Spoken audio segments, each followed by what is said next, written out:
One. Perfect. All right, guys, welcome. I am with Dylan. Can you please pronounce your last name for me? Gigliotti. Gelati. I didn't want to butcher it. I always ask everyone their last name because I've butchered this multiple times. Um, but no, welcome, Dylan. I appreciate you jumping on the podcast. I know you. I've been following you on Facebook for several months. I've saw a few things you were doing in the past. Since then, you've pivoted. We talked on Messenger, and you said you pivoted, and a few things really caught my attention. The first thing is you're 3 months sober from alcohol. Yeah. And I'm curious what why did you choose to go sober? Yeah, good question. Well, I'm working on I see your little bulletproof thing back there. I'm doing some mind work and can't be drinking. So it affects your perceptions, and I just want to move faster and get more shit done. And I have an analogy I stole from somebody.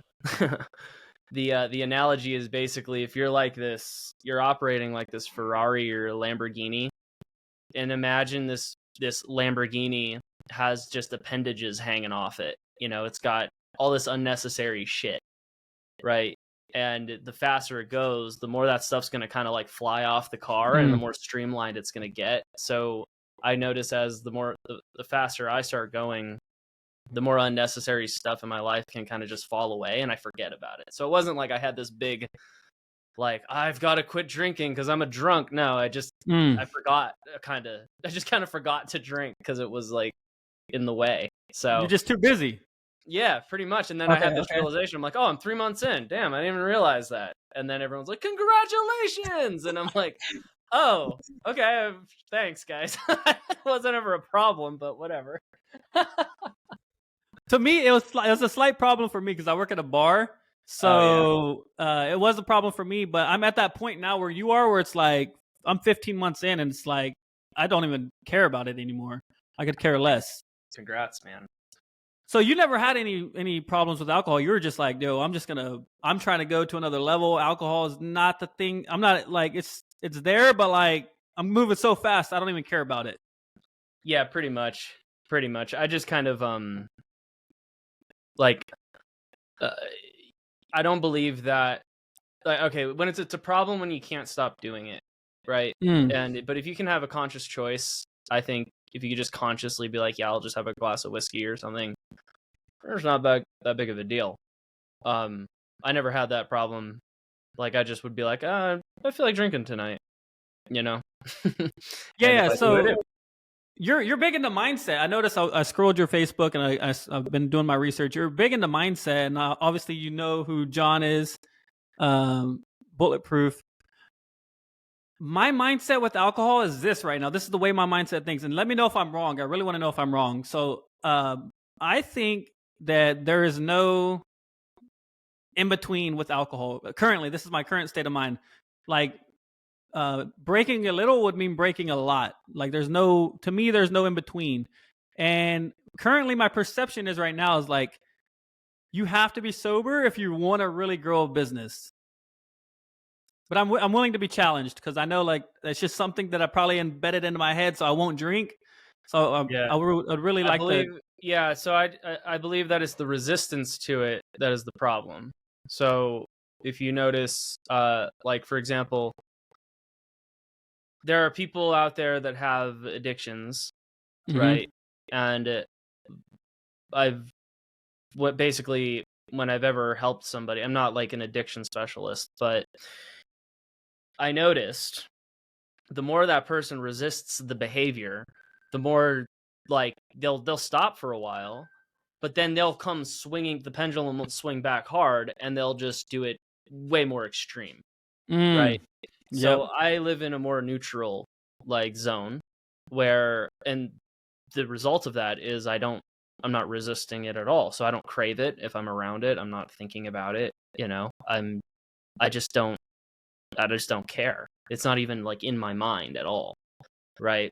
Therefore, I cannot do it. So I have a causative kind of attitude towards it. if somebody drinks and they're getting, I look at it like this: if you're getting results, your data looks like this, and you're crushing it, fuck, keep drinking, I guess, whatever, and you're healthy, obviously, you know, like, like keep drinking. But for example, here's why I don't do alcohol is because for example, when you're learning things and you're doing things where you're trying to ingrain behaviors into your being, alcohol makes you a superhuman, right? Like, you're just confident all day. You don't want to sleep. It's just this thing, but it's not you, right? It's the chemical. So when I'm trying to actually make me better, and so when I'm trying to make me better, I don't want anything. I don't want to question if it was me or the alcohol that made me better. Yeah, that's powerful. That makes a lot of sense. Honestly, I was the most confident at bars talking to girls when I was drinking alcohol. Yeah, the most confident. Yep. I went to a bar last week, completely sober, and we're talking to girls, we're doing those things, but like I have to do like exercises and like work my way up and get confident. I don't want to be the guy that's like, all right, let me pound some fucking shots of tequila before before talking to people. That was me. I'm not gonna lie, I'll be straight up. So fill us in on what you're working on right now. Like, I did my research, but I want to make sure that I'm 100% correct, and the audience obviously doesn't know who you are at this moment. So like let us know what you're working on. So I have a course called Messaging Mastery. I am working on my 2.0 version. So 3 years ago, I launched a 1.0 version. I enrolled about 200 clients, and I got one refund. Okay, it was a really successful launch. I got a lot of people with different results, and I specialize in things like outbound reach and networking to collect relationships and to build up your brand in a way that you can hard sell and make money without totally losing your reputation and people thinking that you're that like scammy outbound DM guy. Okay. The guy from India. Like, we've all seen the messages. Yeah. I know. I get them every day. I still get them like 100%. Yeah. And where that came from and how it became a thing was I realized that there's a lot of people that are good at sales that aren't really good socially. And there's also a lot of people that are really good socially that are bad at sales. Okay. So I had a lot of pickup artists in my course. I had a lot of and I also had a lot of like really like A-level, high-level freaking closers learning this stuff. And I noticed that there's a gap in the market, because in an outbound sales DM, an outbound DM, that's not a sales conversation. That's what people aren't understanding. It turns into a sales conversation. So where I come in is I teach people how to socialize and then shift the conversation and shift the vibe towards a problem, a doctor solution oriented type of conversation where you can ask questions and probe and then get them on a call, etc. I also can, just as kind of like an accident, people are coming into the course, and we've had people close $50,000 paid in fulls through the DMs because of using a lot of these things, $20,000 paid in fulls, skipping the sales call altogether because they're able just to hit the exact same emotions and then do the exact same things that they're able to do on a call.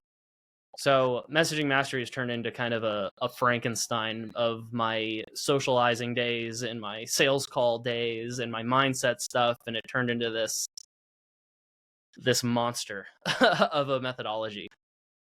So y'all are not just hitting someone's inbox, be like, yo, I see your for instance, I got a DM the other day, or maybe like 2 days ago. It's like, hey, I see you're doing this podcast stuff, boom boom, I want to shoot you, I want to make you some reels, blah blah blah. Like, I get multiple of these a day now, a week now, where they're wanting to make me reels. So you're not starting that way. You're not starting with like, hey, I see you're doing this, like, this is what I want to sell you.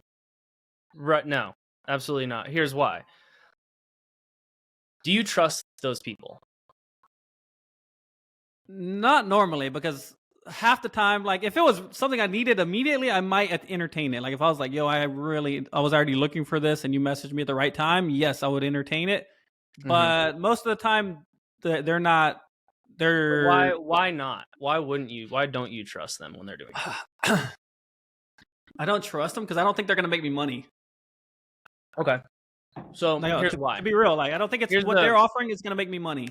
If a doctor does a doctor need to go outbound message people and tell them about their new medicine? No. Wait, does he? No, I don't think so. wait, hold up. About his new medicine? Yeah, I think so. Yes, if it's new, I would say yes. So, and then that person says, "Hey, let me buy that medicine," but the doctor has never asked you a single question. And that medicine also, if it's given to the wrong person, can kill someone. Can't trust the doctor. Well, That's true. Why are you so eager to give me this medicine? Right? It's the same thing with a messaging process. And I'm going to give you an analogy here in a second. But if you go and message somebody and you just talk about your product, well, it's your product and you don't even know if that person needs it. So when you ask good questions and that person says, yeah, you know, man, like I'm just not getting the reach I want on Instagram and yada, yada. And you're like, oh, wow, really? What do you mean? What's going on with that? Can I ask you some questions about that? And then you're like, yeah, sure. And then what you're doing is you're revealing that there's an actual problem there. You're like, you know, I just so happen to make Instagram reels for people just like you. And then it makes more sense because now you can go and diagnose that they have an issue, right? And so when you actually have conversations, one, people reply faster because now it's like, oh, wow, I'm not being sold to. Two, there's a dialogue, and when there's a dialogue, you have more control over the conversation. Like me and you, have you ever had a conversation with somebody? It started off real slow and kind of clunky, and then it just like started building up speed, and like, yes. You're like, I can't stop talking. Yeah, it gets better and better and better. Yeah. And you're like in your zone, and you're like 3 hours later, you're like, man, that was a great conversation. Right, but there's so much more. There's so many more hook points and ways to open up that conversation about the problem that they have if you're in a dialogue. So I teach a lot of these concepts that only come from like socializing. Okay. And when you actually understand like the social skills behind it, it's like a slippery slide. They go right into the sales process like almost every time. And so we have these results where people are getting 72% response rates on like cold sales ridden industries, right? Where the 15% response rate, 10% response rate is about the average, right? That we were seeing like before, like when they're going all pitch heavy. Now here's the problem. The restrictions on social media are getting worse. Like it's impossible to send out the amount of outbound messages that you would actually need to send out if you're going with that approach. Can I just chime in real quick? 20. Please. I think 25 is the number of people you can add a day. Wow. So it's getting harder. Mm-hmm. Okay. So that means you need to optimize every conversation that you have, and they need to go somewhere, right? So they either need to go into a Facebook group. There needs to be some good conversations and branding. It's a lot easier to sell to somebody that is your friend, that is open to talking to you, than it is to sell to a stranger. So, I forgot where I was going with that, but that's kind of the vibe behind it. Yeah, no, I get where you're going with that. Like I said, does this work for anyone though? For me, I do podcasting, so like I'll share my method. I've learned from Josh 40. Josh 40 teaches a podcast method, and basically what a conversation right now. Obviously, you're not my ideal customer, which is why I'm working my way into like this game. Mm-hmm. But whenever my ideal customer comes on, my goal is to build a relationship with them. Does that make sense? I would say I do struggle a little bit with the DMs because the DMs, if you mess up once, then you lose them forever. Yeah. So they're like, okay, well, why do you want me to come on your podcast and things like this? Like I had a guy want to charge me like $5,000 to come on my podcast, and I was like, man, like it was my fault because I didn't offer any value to the guy. Yeah. So so basically you're getting resistance Because my ideal customer, my ideal customer is someone doing like a coach or consultant that is ready to run Facebook advertising. Maybe they're doing advertising and they're running Facebook ads, but they're just too bogged down. Maybe they don't know how to do it themselves. Maybe they've tried outsourcing to someone. They don't have enough money to pay someone. And I want to come in and help that person. But they're at a certain level already where they believe like, man, if I'm going to jump on a podcast and this guy doesn't have a big following, he's going to have to pay me because my information is not free. I love this. So what are they spending to be on the podcast with you? What is the take? What is the give and take? What are they spending to pay me to be on my podcast? Yeah, what are they spending? Time, nothing. energy, $0. Zero. I'm charging $0. All right, they're spending time with you. Damn. Right? I didn't even think about that. So how much is their time worth? If they're running $1 million, $7 million, $20 million, $100 million organization, a lot, right? A lot. So they have a belief that this is going to cost me a unit of money in their mind, right? And it's going to, and the gain I'm going to get from that is not equal or more than what I'm giving, right? So I actually built a tool in my program that actually takes account of all the give and take in all your relationships. And it's the rule of reciprocity. And it's a reciprocity calculator. It's a little 48 laws of power, I gotta admit, because you're keeping score. But in business, it's incredibly important because you always want to be on the side where you gave more than you took, right? And anytime I've ever had a relationship with somebody that I took more than I gave, that relationship never lasted, right? And then you always wonder why, because it's just an energy. It's an energetic exchange. So what I would do is, like for me, I actually believe that it's better to get on podcasts while they're small, but with the chance that they're going to blow the fuck up. And then you're going to catch them on the algorithm versus getting on a big podcast and losing out on massive opportunities. So there's a belief that they have that this is a waste of my time, but you need to shift that belief and show them the counter argument. And if you can show them that counter argument, well, now you're winning. You're like, hey, look, can I ask you some questions? When you were starting out, how many people believed that you were going to win? How many people believe that you were going to be where you are now? Oh, nobody fucking believed it. They all have the same story. And so you got to think from their perspective. Oh, nobody ever believed in me. You're like, yeah, didn't that suck? Yeah, it did suck. Don't you wish you could just like rub it in their face? Yeah. Right? And you get them into an emotion where they can resonate with that emotion because every entrepreneur feels that or has felt that. I don't care who they are or how high and mighty they are. And then you'd be like, well, look, I'm just starting out. How do you know that I'm not going to blow up? And they're going to be like, oh, I don't know that. Or you say, well, what happens if I do blow up and that podcast reaches X amount of people? And all the podcasts you said no to, right? So it's not a perfect example, but like one way to show them a counter argument towards every time you spend time, you don't know where that's going to go. You don't know anywhere you spend time on anybody, you don't know, like if it's a homeless person and you just spend a second with them, you don't know if they're going to get their shit together and all of a sudden be a famous person and then like be like, hey, I remember this guy. He was nice to me.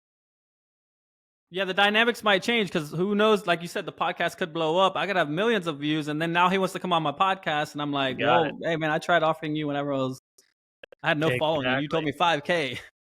Exactly. And now that's worth way more than 5K.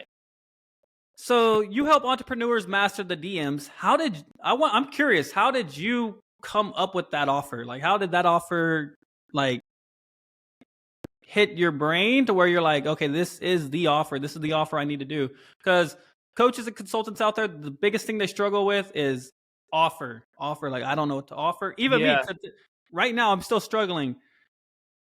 I still don't feel like I have built the offer to where the customer's like, I want to work with you right now. Here's the one reason why people suck at offers. I believe it's a mental thing. What is an offer? It's a solution to a problem. You're right.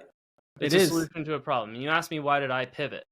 Well, I did the exact same mistake that I tell people not to fucking do, is think about yourself versus thinking about the market. The market's going to laugh last. The market is going to tell you whether they like what you do or not. And they're brutal about it. Like, hey, who wants my fucking new coffee mugs that I created? Nope, I don't want it. I don't want it. I don't want it. Because why? There's 5 million coffee mug makers around us. It's too much supply and not enough demand, and it's not solving a big problem. So what do you see around us is everyone copying each other. It's a problem. I'm not gonna lie. I'm trying not to be the copycat, but like you said, everyone has a marketing agency. I have not figured out how to stand out from the crowd yet. I really haven't. I like marketing agencies because they're flexible and you can shift your offer and you can solve more niche problems, right? And you find very specific niche problems that nobody seems to be able to solve yet. So for example, with messaging mastery, what is the problem? Here's the problem. There's a few problems that it solves. And this comes from just researching and looking at the market and then seeing that nobody wants to solve it for whatever reason. Like 3 years went by, okay? And I decided I had to relaunch this because still nobody's figured it out, okay?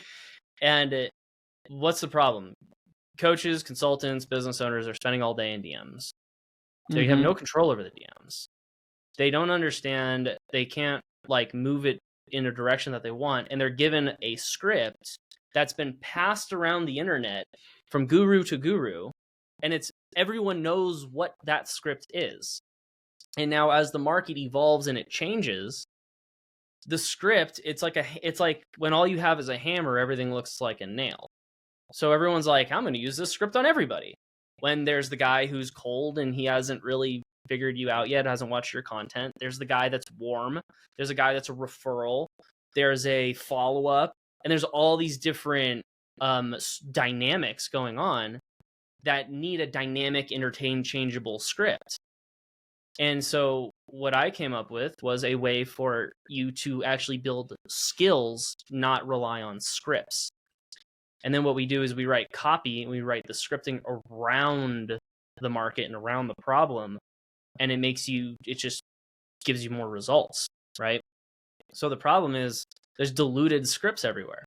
Everyone knows the script, especially if you sell to coaches and consultants. You sell to the people that created this shit. Yes. So they're buying, their sophistication in selling is so high. They know what's going on. They fucking wrote the script, right? So you need to have a way that goes against the grain and that can make you seem different. Okay. So that's why I started the podcast. What's that? That's why I started the podcast. There you go. It's a way to get in the door. Okay. But now what transcends persuasion? Why do you for me, I was doing a personal development community. Okay. I had to really persuade people and I knew how to do it, but I want my life to be 10 times easier. I don't want to get into business to have a harder life. I know a lot of people love doing that. I'm not into that. But I want the offer to do a lot of the heavy lifting. So what makes an offer really good is, 1, I can't find it anywhere else. 2, it's a massive problem. 3, it's the market is moving in that direction. It's not going backwards. Like Alex Hormozy says, don't sell newspapers when we're in the age of the internet. It's a stupid thing, right? So no matter how persuasive and amazing you are, trying to sell newspapers to people is going to be hard. You can do it, but do you want to do that? Yep. Right? And so what's the way of thinking that helps you do this? Think about your market all day. Fucking research. I have all these so I looked at my community and I have all these people joining and they're all immediately asking me DMing questions. And I'm like, guys, no, we're going to talk about this. We're going to talk about this. And nope, DMs. I'm like, okay, there's obviously something here. So I go in and I just start researching and I ask questions. And then what's cool about you is you have a podcast. You can transcribe every one of these podcasts and ask them what people's problems are, and you have basically ChatGPT tell you that these are the main 3 problems. Where are you looking to find the solution to those problems? And then they don't have it, and then that's your offer. Because it's a problem that doesn't have a solution. There's a gap in the market. You fill that. Now that becomes your thing. I'm like stuck. So I'm like, that sounds cool. Like to me, like that sounds cool, but I'm like, well, it sounds easier than like you made it sound super easy compared to how like you said, the mindset processes the information. Because in my head, I'm like, man, because like the offer, you need to know exactly what you're going to deliver them, have a unique problem to offer. Currently, I'm doing advertising. You know, I'm trying to help coaches and consultants scale. I haven't, like I said, I haven't locked in on my offer yet. Yeah. But I was just kind of curious to know how you locked in on yours. That was the main thing. Well, yeah, and it comes from, because there's more to it. Obviously, I made it sound simple, but I locked in on the offer by finding the gap and asking questions, right? And I just like the answer isn't in my own head. If I'm going to sit there spinning in circles thinking about it all day long, and it's never going to come. And it's going to be obvious when you find the grand slam, when you find that thing that clicks, because people are going to hit you up, and it's going to get talked about, and it's going to move around, right? So I got I got to get out of my own head. You got to get out of your own head. That's it. Get out of my that actually. What I would do is go have networking calls with a whole bunch of people and ask them a shit ton of questions, right? Just questions. Hey, what's going on? What's your problems? And then like they're gonna give you everything, and then you're gonna notice patterns. I don't ask that question. That's probably my problem. I don't ask anyone that question. I don't ask any, because I feel like they're not gonna tell me. I don't know why. I feel like a coaching consultant's not gonna tell me their problem. Like, oh yeah, this is my problem. Have you gone on Facebook? They bitch about it all day.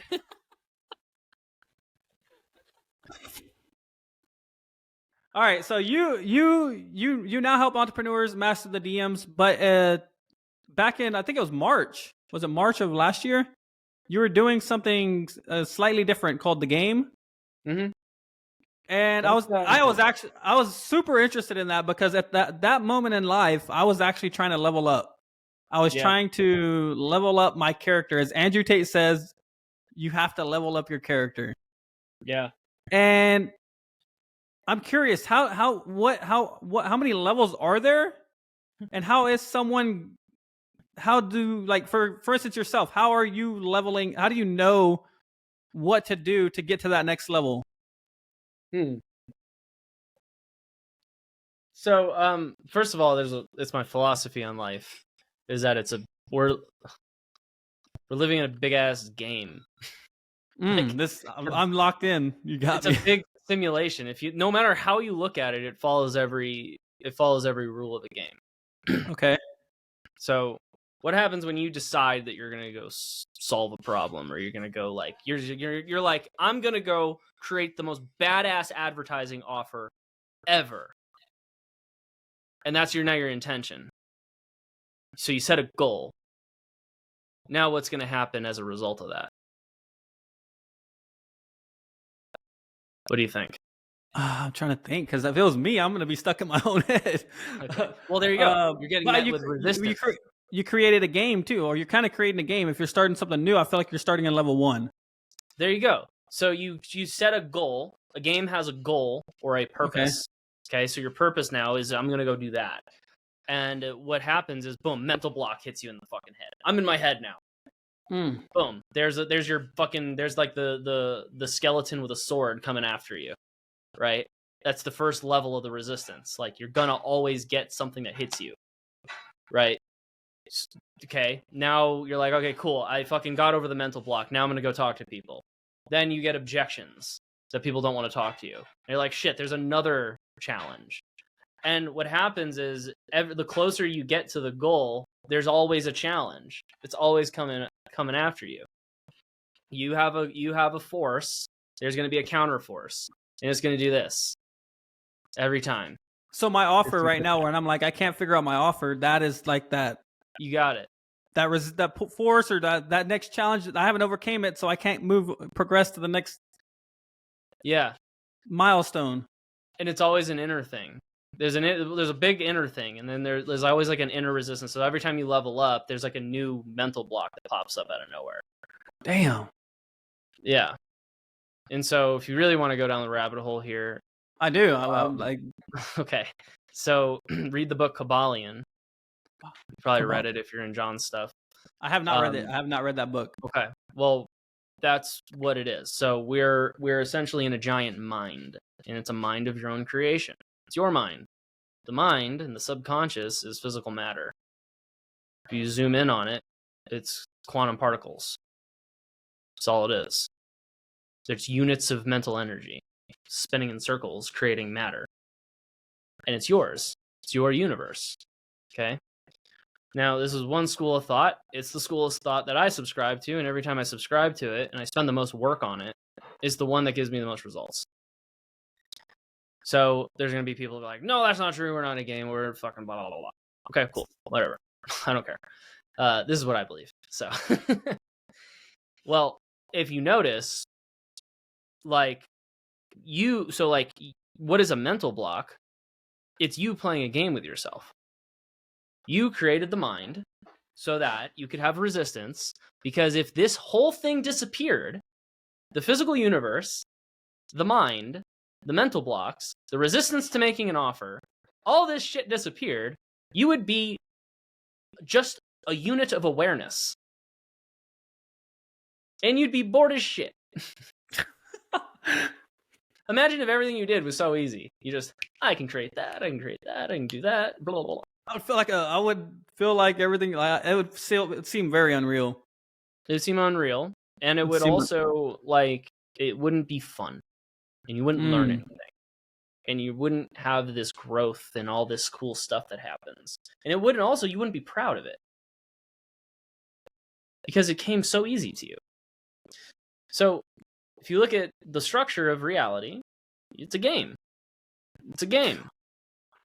And what happens when people are playing two games? Like, for instance, I'm at my job right now. I'm trying to exit my job, but I haven't made it leveled up in the next game, which is my marketing agency. So I'm stuck still at my job. And so I feel like I'm just in this like phase where I'm like, can't exit the first level. So we're playing like hundreds of games at a time. Okay. Every time you walk down the street and you engage with somebody, they've invited you into their side quest. So it's a side quest. So you have all these little side quests. Right now, your business is a side quest, and your job is now the main game, and you haven't beat it yet. And so you can't. What happens in a game? You can't level up to the next thing. I feel like I beat it. Well, I didn't beat it because I'm still in it. Is that when you beat it when you're not in it no more? Or like, because I'm at the top of my job. Yeah. So I actually came from a bartending background too. Okay. And this is the advice that I had a side agency, and I ended up picking up Elliot Hulse. I don't know if you know who Elliot Hulse is. I did some photography and videos and stuff for him. And I started picking up clients, but I would get clients and I'd lose clients. I'd get clients and I'd lose clients. And I'd be on this pendulum. And I was stuck in my job for like 2 years. I was like, dude, this sucks, man. Like, I'm trying to get to the next level. So you know what I'm talking about. I know the feeling. It sucks. And you're fucking frustrated. Yes. And you're like, you're dealing with like petty shit in the bar. And some guy's complaining about his fucking toast is too cold or some bullshit. And you're like, dude, you don't have no idea. There's people that need ads ran, And like, I have so much bigger shit I'm doing. And then, okay. So here's what I was doing. Like, I would get clients and I thought I was hot shit because like I had this agency. And so I was being arrogant. And the thing that I needed to fix in myself was that, like, I'm not better than this job yet. And because, like, if I was, I'd be out of it. And so I had to, like, there was a lot of like internal stuff. And once you fix the internal shit, the level up comes for whatever mysterious reason.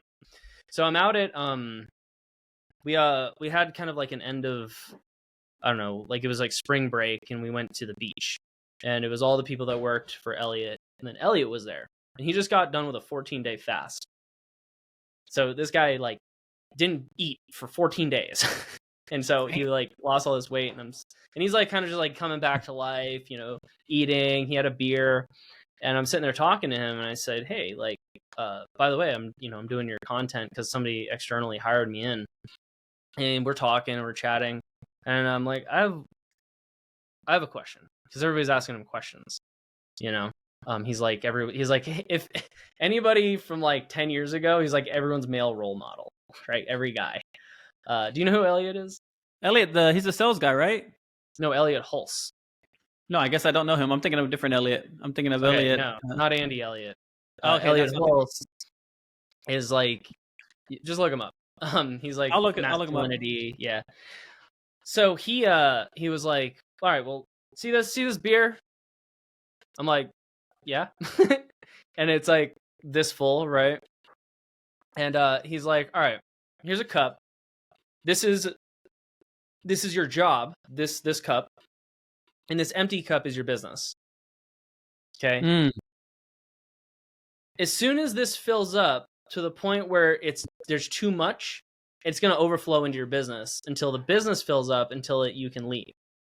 And I was like, okay, got it. So what does that mean?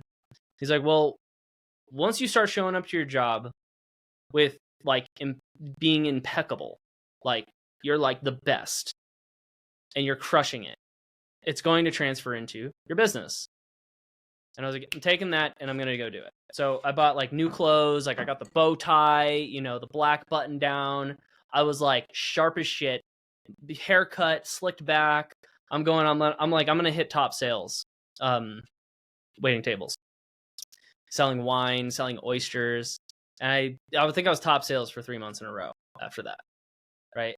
Before, I was almost fired because I hated it so much, and everyone could tell. Right. I'm not at the point where I hate it. I'm just at the point where I'm just over the BS, because bar scenes and stuff like that. There's just lots of external BS. I was in the party block of St. Petersburg. It was where everyone's going crazy. There was just so much bullshit. I get it. So I go there and I'm just like, you know what? I'm just gonna move past the bullshit and I'm gonna crush it. And after that, on the third month, my business picked up 3 clients that were $2,500 a month up to $4,500 a month. And my business hit 10 grand a month or something like that, to where I could totally live on my income, right? And I walked in and I'm like, hey, I can quit now. And I left and I went and traveled. The business started working and I started getting referred around and it started to work. And it literally did exactly what happened. The thing that happened was what Elliot told me would happen, and it did. So why do people get? I like that what you said. Just show up more, better, stronger, and be the best, no matter what. Even no matter how much you want to exit this, stay there. All right, say I do that. What are some reasons why people are going to stay back at level 1? Other than, if they showed up, what would be other reasons why they stayed at level 1 and didn't progress to level 2? The thing that needed to happen just didn't happen. They just didn't. It's usually for me, it's usually a skill thing. This is why I teach skills. Skills are the most important thing in business. If you have the skills, you're going to level up, right? And it's usually for example, in the beginning, it's going to be messaging skills and sales skills, right? That's kind of you just haven't been in it. You just haven't been in it long enough. You haven't been practicing. You're not drilling. You're not getting your calls reviewed. Nobody's training you. Nobody's looked at your DMs and you think you're doing good, but you're not. You're not tracking your numbers. There's just a lot of reasons, and it's usually a skill thing. And then once you can get to 10 grand a month, because that means you can sell kinda. Then it's branding and your offer and your messaging and making sure you're resonating. Then you're going to move up to advertising and scaling and systems. Then you move up to management and all the people, and there's intricacies in the business that you have to manage people and make sure it's a well-oiled machine. Then it's, ascension and upsells, and then it just keeps going. And then you get to investor level, and then you're just making decisions and reading the market. And there's just these infinite levels. And that's why I like business, because there's just so many levels to it. And it's a game. And So you yeah, you said side quests. Can those side quests, if you take the wrong side quest, can they pull you backwards? kind of, yeah. So have you ever read the book Reality Transurfing?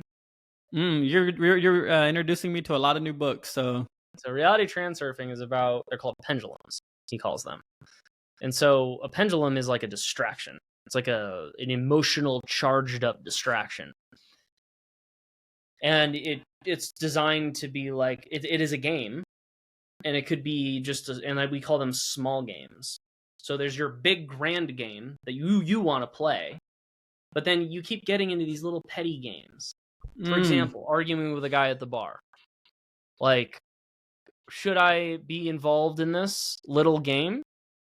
No, it's small. It's I kind of have to be. Because I'm the one of the closing managers. For instance, I'm just gonna let you know my just last week we had honestly the last 3 weeks I've had something going on. I've had someone steal a tip jar, had someone come in and almost like try to destroy the bar, and I've had like breaking up arguments and stuff like that. Just literally in the last 3 weeks.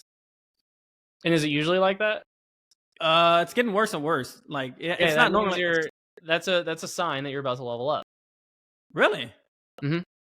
Shit gets chaotic. It gets weird and chaotic. It's really chaotic. I'm telling you. Like I'm not making this shit chaotic. up. Yeah. So that means you're about to level up is because things just start getting chaotic. Because what's happening is that the universal mind that you have built is shifting. And when it shifts, like it's not going to be clean and smooth.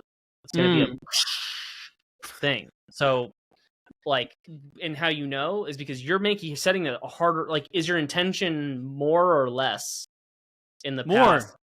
More to get out, like to make my agency work and like level up. So you've intended to level up genuinely. And what happens is you, as a creator of a universe, are shifting up, is moving things around, right? You're moving the shit around. It's kind of like, imagine if like a guy that's just been stuck sitting in like this cement, he just says, you know what, fuck this. The cement's gonna fly everywhere. There's gonna be chaos. People aren't gonna like it. You're like, that's not you. You're supposed to be the guy that stays in the bar and does nothing. No, I'm fucking fed up. And you have a big energetic shift, and then you shift into a new reality. And in reality transurfing, they talk about it as like a line. It's like a totally different reality. And I read your post. You said at that moment you can either sometimes people choose to go backwards at that reality shift where you're changing, and then the people are like, "Man, that's not." I read your post where you're like, you change, and people are like, "Man, that's not you." Like you're changing into someone else. The social pressure becomes too much, and it's becoming a lot. I'm not gonna lie. The pressure of just like the things outside my control, like the people coming in trying to destroy the bars, trying to steal the tips, trying to like fights and stuff like that, out of my control. But I'm working there obviously, so I'm stuck having to deal with it. Yeah, but just look at it as a good thing. It means you're about to level up. You're probably gonna pick up a big client or something, and it's gonna come up, and you're gonna be like, oh shit. Hey, now you're making me smile. It's usually when right before people feel like they want to give up is where like shit happens. Well, I don't feel like I want to give up. I feel like I just want to quit my job and just go all in, like on my agency. That's what it makes me really want to do. Yeah. You need one big client, dude. That's what's cool about agencies is you need one big client, and you can leave. But even then, like you still have to push the game because you can still go backwards, and the mindset is very important because even if you got one client, you might not think that's enough. You know what I mean? You might be like, man, I got a client, but I could lose them tomorrow. You got to keep pushing. Yeah, I can lose them tomorrow. Yeah. So level 1. So each thing's a game. I want to pick your brain on this. I'm very intrigued by this, especially because Andrew Tate mentioned it. When he mentioned it, I was like, man, is life a game?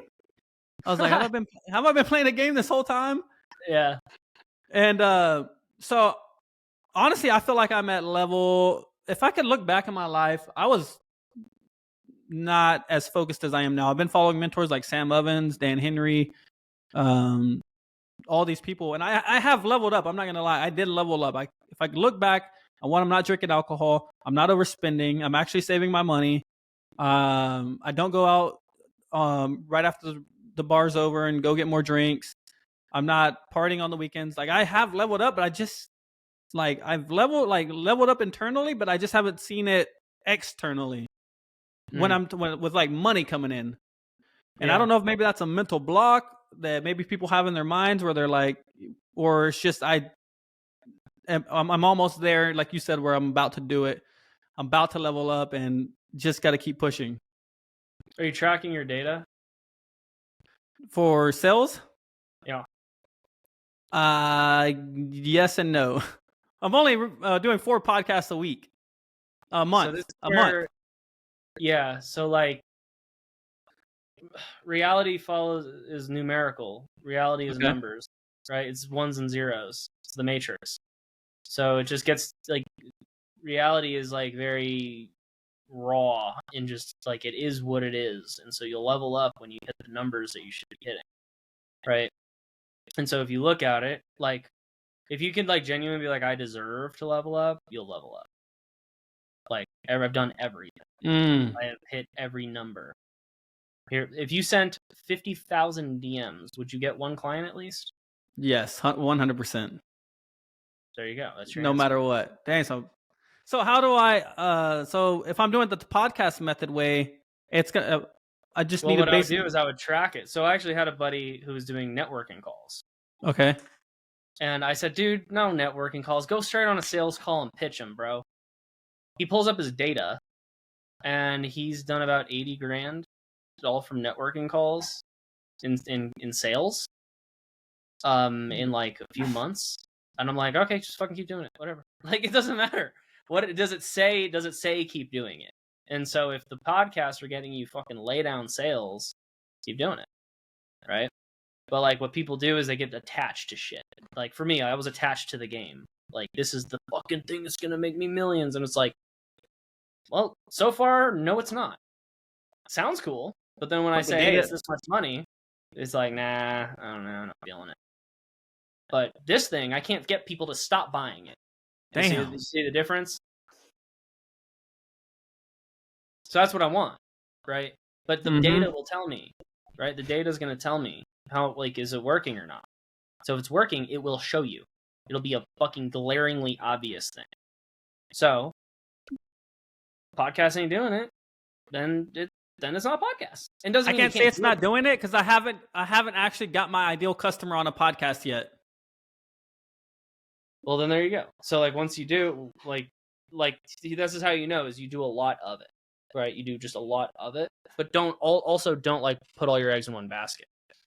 So what I do is, for example, I'm doing JVs, I'm doing outbound DMing, and I'm doing 2-step posts and podcasts, and I just have a whole bunch of them, and I'm just looking, and I'm like, all right, so far, or in lives and stuff in my group, and so the last live or the last like launch I did gave me, I don't know, it was like $4,500 on a low ticket offer, right? But curious, is that how much it costs to work with you in your group, or is that low ticket? Yeah. So at first it was $297 to get into messaging mastery. Okay. I've bumped the price up. I'll give you a discount since you put me on your podcast. I've bumped it up to $997. Hey, whoa, we're reversing the roles. I'm supposed to be selling you now. You know, so I've bumped it up, and I'll keep bumping it up, right, as the value increases and the close rate. But how many people am I closing versus how many people that I offer to? If let's say I'm pitching and for example, I pulled up my data and I was like 64% close rate in DMs. I'm like, I'm not charging enough, right? So now I'm going to do it until I'm at about 40 to 50%. Right. So because I'm just going to look at the numbers. The numbers are going to tell me what to do. Just like the market's going to tell you what to offer.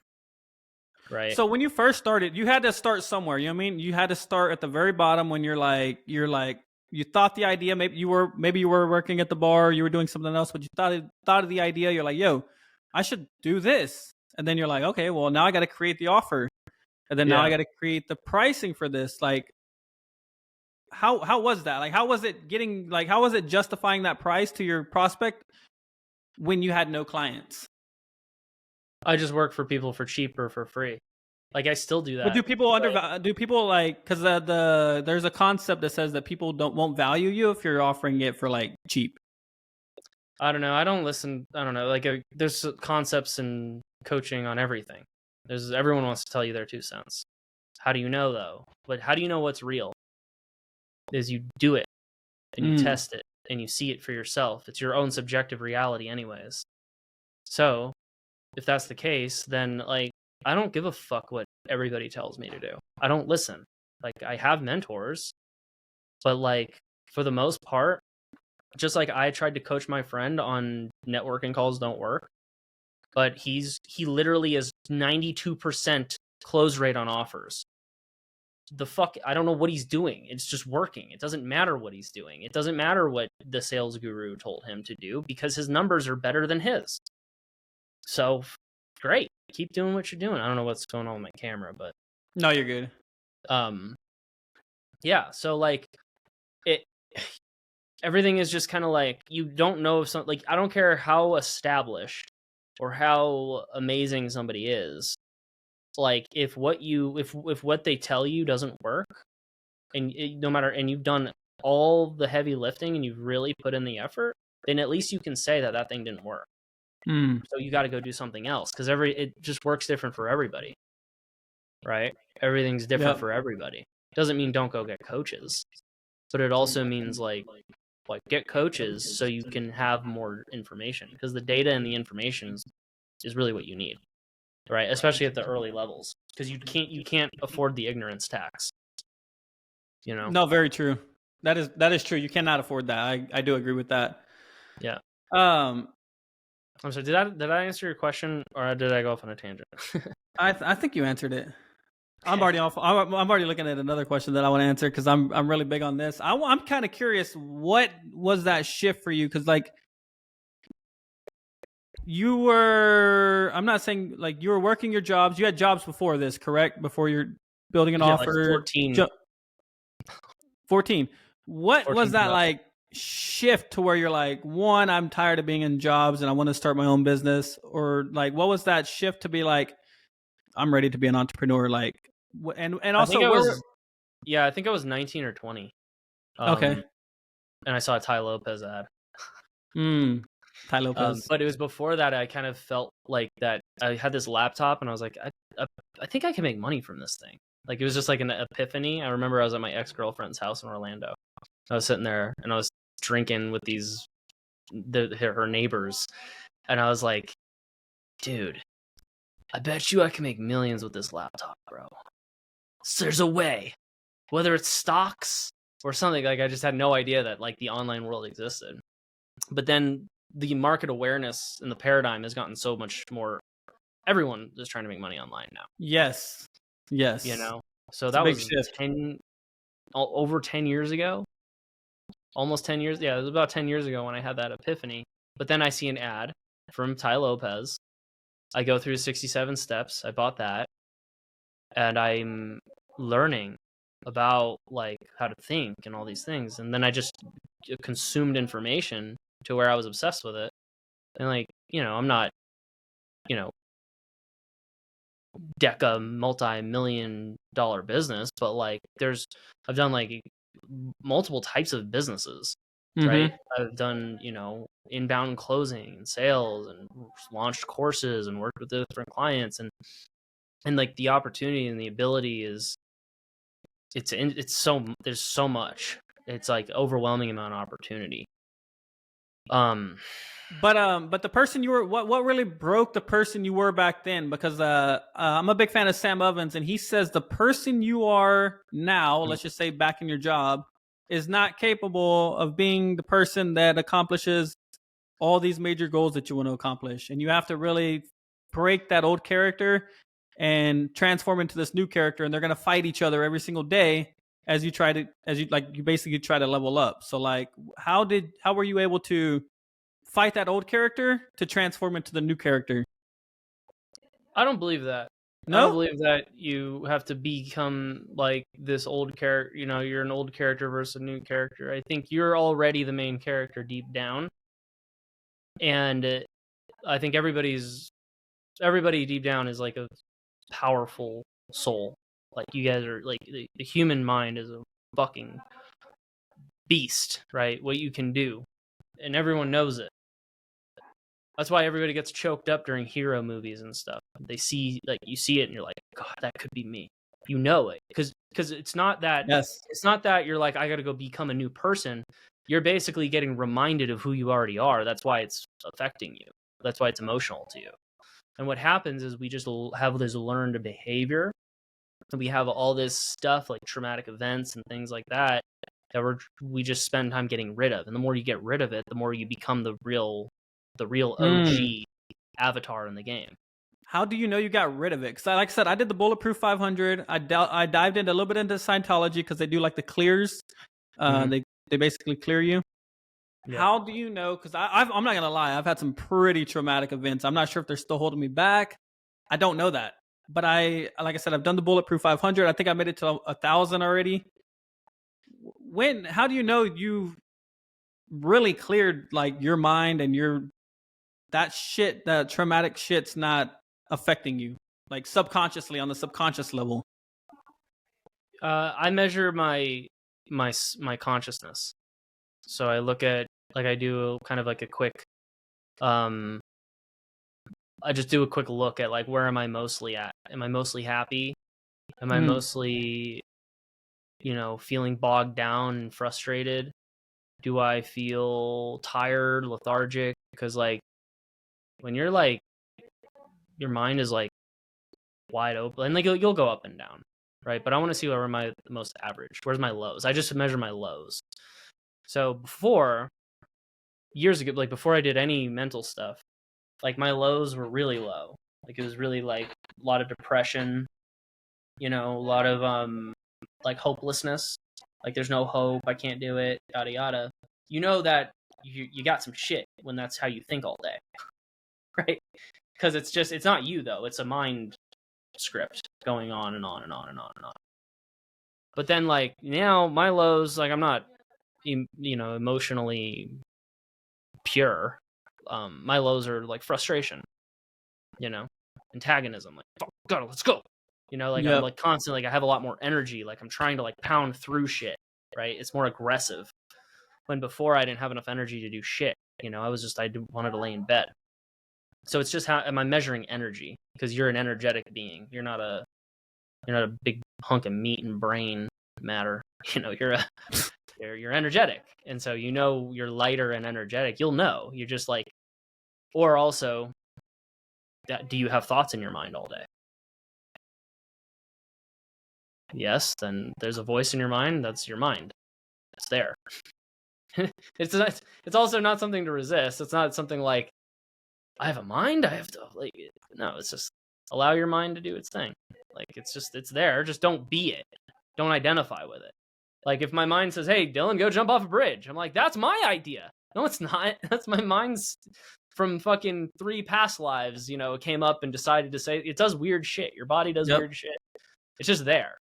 So, but, your state of consciousness, if it's like, for the most part, like, I'm in a flow state as fuck right now. I'm not thinking thoughts. Like, how'd you get there? How'd you get to that flow state?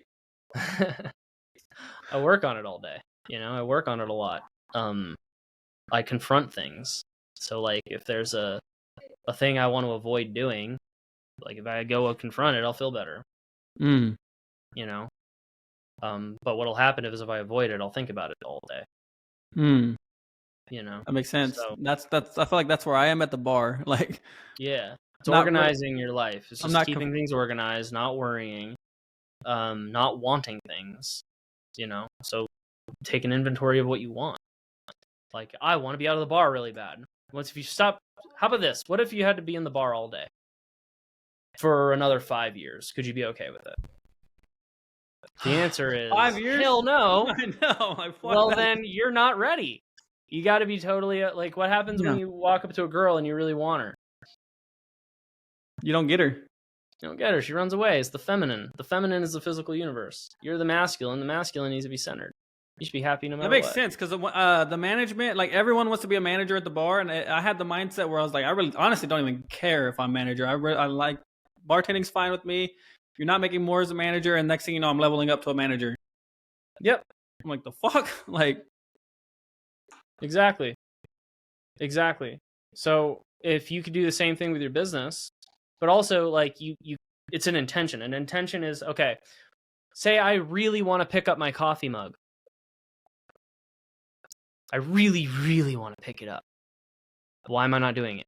Because I'm creating resistance. I'm wanting it so bad, so it's running away from me.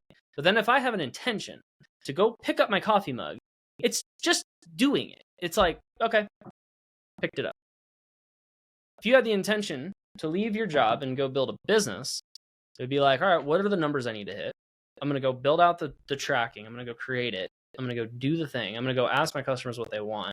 I'm going to relentlessly pursue them and give them the solutions that they need until like my value is so high and I can charge such a monster fee that like it just becomes a part of your reality to where it's common to you.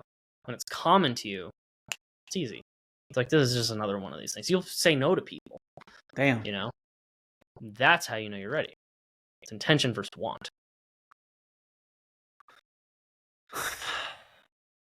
I hate to say it, but I've heard that before and still find myself back to that same mindset where it's like, I've heard exactly what you just said. I've watched the video and now I'm still like, I want out of the job and resisting everything. Yeah. It's crazy. It'll click. I guess usually for me, it's just I forget. I get bored. Like I just get really bored. And what you can do is you can influence yourself. You can get yourself mad. Just get really mad at the circumstances, right? Fucking pissed, punch the bed. Ah! And then what happens is you just kind of get bored. You're like, all right, whatever. Okay, so I'm gonna go to work. Then you just go to work, and then you're like, whatever, I'm bored. I'm just gonna say I'm gonna work my bartending job for the next 5 years. Fuck it. Yeah, write out what are all the reasons why you would love that. Working there? Sometimes I miss bartending. Sometimes meet I'm new like, people. I was always social. I was always thinking about other people. I'm around people. We got music. Make money. You still making money, so I can't say I'm not making money. It's the best way to build a business too, is because you get to do it at night and work in the business during the day. But I want all my time working on my business. Yeah. Well, and then here's what's going to happen too: is what's bad about having the business? Then you become like, you're not social. And then you're like sitting there in your computer all day, and you're like, oh. And like for me, like I'm like, all right, well, we need to go move to like a downtown area. Like I need to be around people now. And so I'm just like, man, I kind of wish like my business made me like was about being social. Like I could be around people. Then I'm gonna wish I was at the bar, and like a year later, after going in my business, I'm like, man, I wish. But people are never satisfied. No, you're right. I'm not satisfied at all. I want to get to the next level. So I had a call with one of my mentors. I don't know if you know Jeremy Haynes. Yeah. I know what you're talking about. So I don't know him personally. But I know. So I repaid to get back into his training. I was back in 2017. I had a marketing agency. I'd made the wrong moves, lost the marketing agency right around COVID time, due to my own like inactions, and started working at the bar. And I got into his program. Since then, Jeremy has leveled up to a whole new level. He's got Ferraris. He just bought a Rolls Royce. Yeah. He's got a mansion. Boom, boom, boom. And we were on this. Once I paid for his program, he offered me a 30-minute coaching call. And so we're on this call, and I'm like, man, like he's talking exactly like you were talking. You got to level up in the game. You can't just go from bartender to where I'm at. You can't do that. He said sometimes you got to start small, and you got to start off with small customers, and then you get them results, and then you level up to the next customer, and then you get them results, and you level up to the next customer and character. Yeah. Boom, boom, boom, so forth. And he said, the reason why you are where you are, I am where I am, is because I took the consistent action and you failed to take the consistent action. He said, look at this as a life lesson. It sucks you had to look at it this way. Yeah. But I mean, that was just so like, I was just like, damn, like, yeah. What a way to experience a lesson. Yeah. Yeah, and it's brutal, you know. Sometimes it has to be brutal, but it's at least you can learn it. But yeah, I mean, how many years did he go just doing the same thing over and over and over again, right? Until it worked. He said he's been doing it 7 to 10 years. 7 to 10 years. Yeah. Yeah, But he said year two, he said it took him about 2 years to really see like the difference. And he says if you can stick with it about 2 years and take the consistent action, your life can change in like literally a day. There's another reason why you won't level up in the game is because you're trying to skip levels. So you haven't had a client yet, an agency client? I had one client. She was paying me $500 a month. Okay. And then I lost the client. I'm not gonna lie, I lost her. It's okay. Well, so what you do is, and it's okay. You got this client. You got to find out why. Like, what didn't work, what broke? Because what you're doing is you're also building a process as you're closing people. So you close somebody. So what I'm doing right now is I'm still building my process, but every single day I'm going in there and I'm asking like, okay, where are you guys stuck? What's going on? Like, let's build like this clean, well-oiled machine where I know I can put somebody at the top. I can put somebody through this. They're going to fucking get it. There's nothing that can be misunderstood. Right? And it's going to spit out absolute assassins. Right? I put somebody who sucks at messaging. I throw them in the top. They go through the whole fucking thing for however long I create it for. Right? They're tracking their data. They know what they're doing. And then they spit out at the bottom an absolute assassin. That's like my vision, right? That's how your vision so for you get a client, you put them down the top of this funnel. They go through your process and you know that you got this scaling, well-oiled marketing fucking machine. Spits out leads like perfect, right? And you're just cranking them, right? That's how you know you're like, that's your level up for sales. But as you're selling, you're building the machine, right? You're building it as you go. And so your expectations are off. Because then if you're wanting to get out of the job really fast, you don't have the expectation of, I have this expectation, like I expect everybody to have a bunch of problems and to not understand some of the ways I teach. Maybe there's something that breaks, an automation issue, whatever. Because I know that's what happens when you build a new offer. It's just it's a part of the process. So you got to expect that the first person you sell isn't going to get killer results. That's why you can't have the certainty to sell somebody for 50 grand or whatever. Like Jeremy has the certainty to do that because he knows. I know exactly what's going to happen, bro. You're fine. I'm going to put you into this. We're going to plug you in and we're going to press a button and you're going to have so many leads and you're going to make so much money. I deserve to get paid that much, right? But when you don't have data points from doing it over and over and over again, how are you going to sell anybody? So what I would do, this is what I did with this new business I created. I put 130 people in it for free. Then at the end of it, I sent them a link as a vocal video is the name of the app. And it's a testimonial thing, right? And it asks them questions and prompts them. It's fucking $1,500 for the year, but I don't know why I spent that. But whatever, it streamlined my testimonials. And now I have a page that has about 300 fucking testimonials on it from like past clients, screenshots, and then about 30 new video recording testimonials. Okay? I took the short-term loss and didn't close a whole bunch of people for $50,000, which maybe I could have, but it's going to be harder. It's for that testimonials so that I have leverage in the future to where I want my sales to be so smooth and easy, where I can go and show somebody like, dude, look at this. You can't say no to this. Like people are ranting and raving about it, right? Yep. So I worked with them for free, got them results, and then some people sales trickled in, made about $4,500. Cool. Like that's not my big launch. Like I'm not gonna like, wow, I made $4,500. But at least I got paid to learn. Right? That's how I'm always trying to think. How can I get paid to learn? How can I get paid to build? So what I would do is go find a bunch of agency owners and coaches and say, look, I would find them when they're ripe, when they're just figuring out sales. They had their first 10K, they had their first 5K.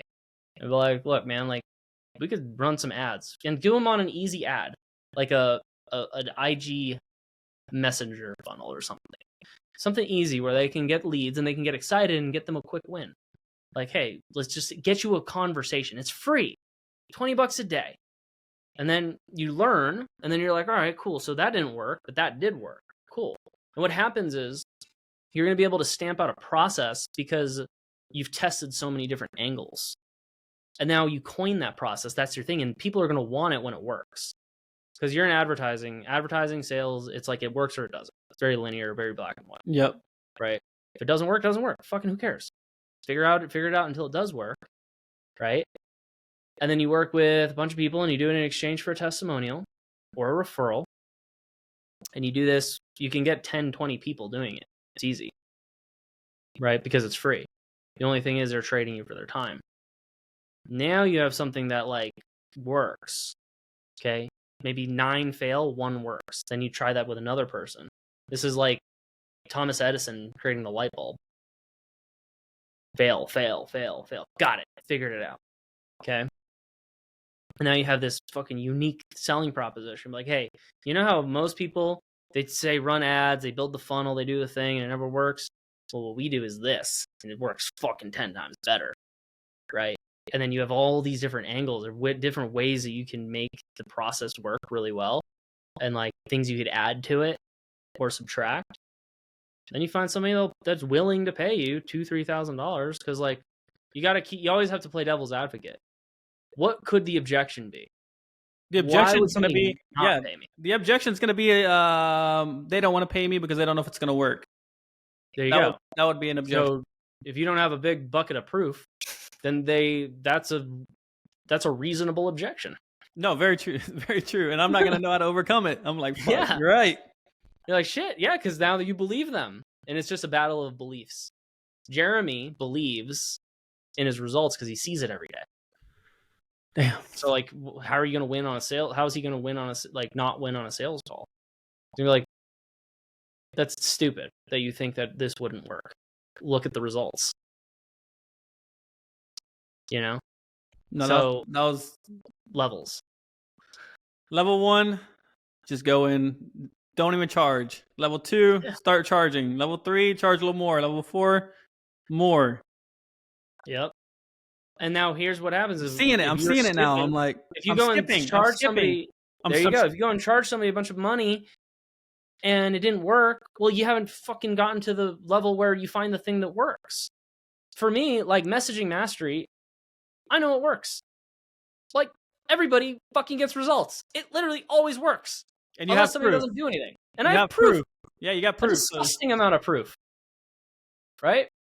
And then you know how much proof, you know how much results they get. So then you're like, okay, well, this guy got this much results. It's actually worth this much more money, which takes you to the next level. And then as I add to it and I keep leveling it up and I keep fucking beefing it up and the results get crazier. Like we had somebody get a $20,000 paid in full in DMs. We have people chat closing. They're just skipping sales calls, just chat closing.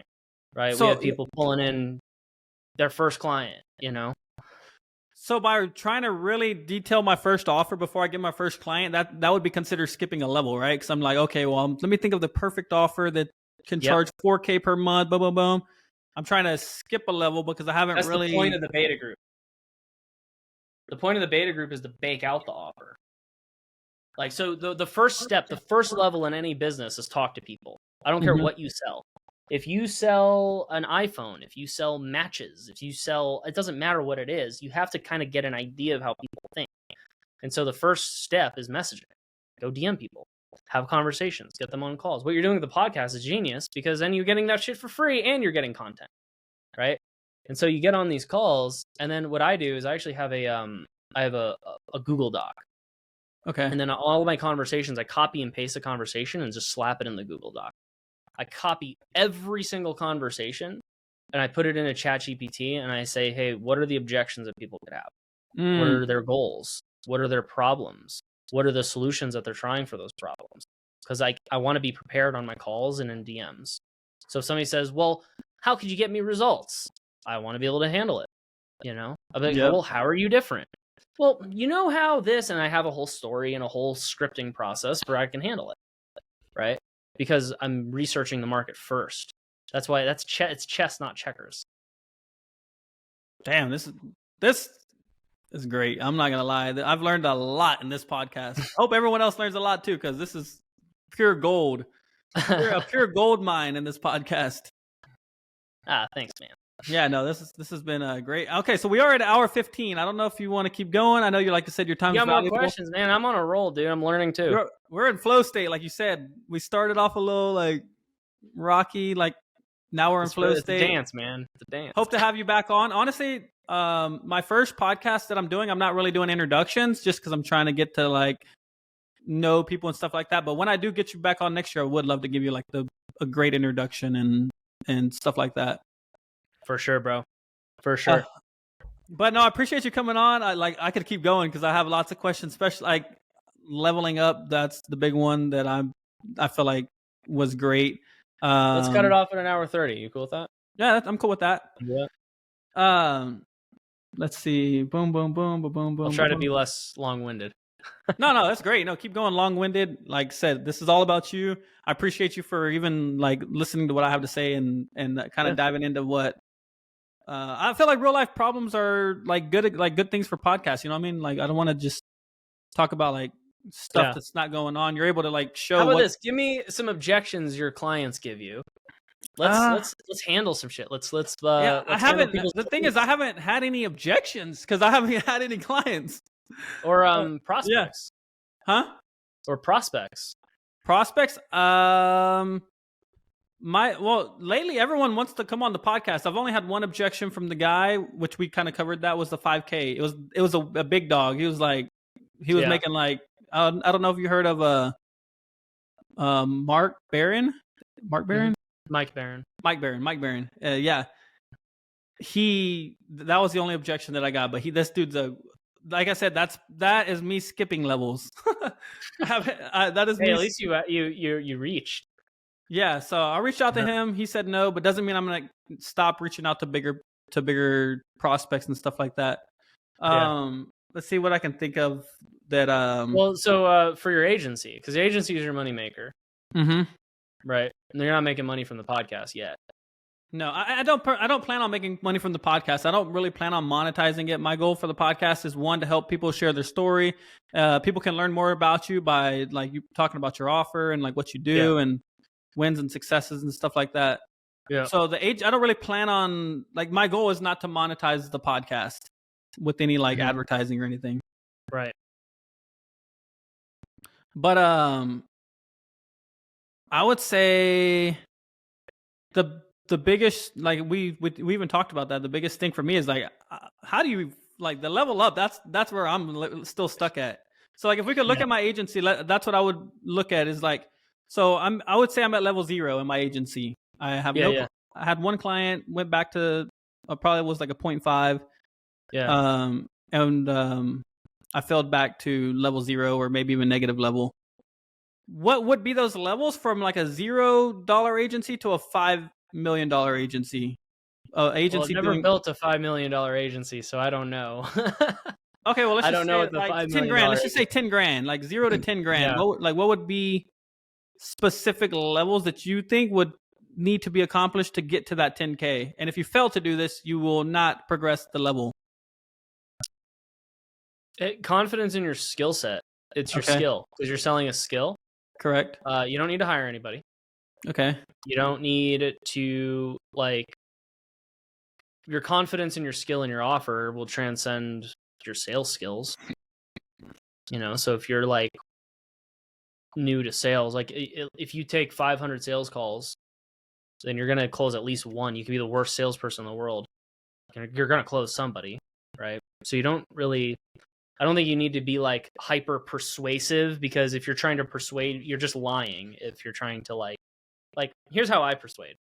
I say, hey, Barry, how'd you want to call? And as my first client, and like, hey, just so you know, I want you to be aware, you're going to be my first client. Well, I know how to shift my perspective. Like, if I believe that if I had 500 clients, is that a good like if I let's say I have 500 clients and I get them all good results, that's the only way I could be confident with my selling. No.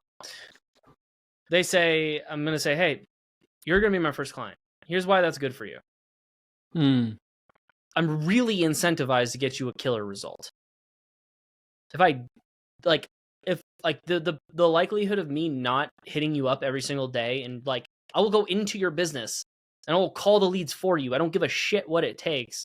I need you to get a result. Can you feel that? Yeah, I feel that. Yeah. So I'm not going to sit here like I'm ignoring you because I have too many clients. If you go to the big agency, you have to go through their process. It's going to take you probably a month to get the ads up. You don't want that. 2, I'm free or I'm very cheap. So like there, for this service, I've looked it up. Start at $1. Yeah, it's like $2,000, $4,000, $5,000, whatever. It's however much a month for this service. Well, you work with me, it's only gonna be $500 a month, and that's pretty much just for ad costs. So I understand you. I mean, now, cool. Lay it on me. What are your objections? Are you skeptical? You upset? Do you hate that I was honest with you? Cool. Well, at least I didn't lie to you. Yeah.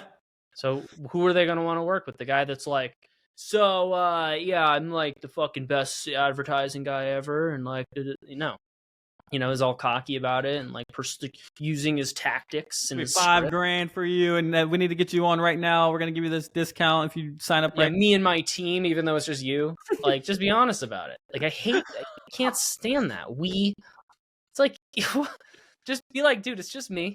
They're like, oh, who's your team? I'm like, it's just me. I have a bad habit. Well, I'd rather have a team work for me. Why? Well, I don't know. It's more established. Got it. So if I got you a result, but it was just me running the ads, if I got you to the $50,000 a month goal that you said you wanted, but it was me running it and I didn't have a team, would it matter? Mm-hmm. Then I run into another problem. I'm just going to run you through what I go through because most people probably go through the same thing. All right. So work a job. Goal is to start an agency. You obviously got stuff you got to do. You got to learn the skills. You have to master the skills. You got to build the business. There's so many things you got to do, and it's the people you're working with are probably in the same position. And then the next thing that's going to come up is time. So now if I'm getting all these clients, it's going to take the time. Take them time or you time? Me time. Oh, it's going to take you time. Yeah, it might take them a little bit of time, but not as much time as it would take me. Well, what else are you going to do with your time? Learn. How are you gonna learn? Learn. What's a better way to learn? Doing it live or reading a book? I would say doing it live in the flesh. So kill 2 birds with 1 stone. All right. Honestly, I'm not gonna lie. I got a lot more charges to clear. Mental blocks. That's for sure. No, you don't, man. You just got to go do it. No, for sure. But no, I appreciate it. I think that's the end of this podcast. Appreciate you coming on. And I would like to stay in touch and honestly connect with you more on learning I want to learn more about how to approach DMs, but through my podcast to where it's like, no matter what, they're like, yes, I want to jump on your podcast. Yeah, cool, man. I'll shoot you a text. I appreciate it. Appreciate you having me here. Yep. Take care. Later, dog. Later.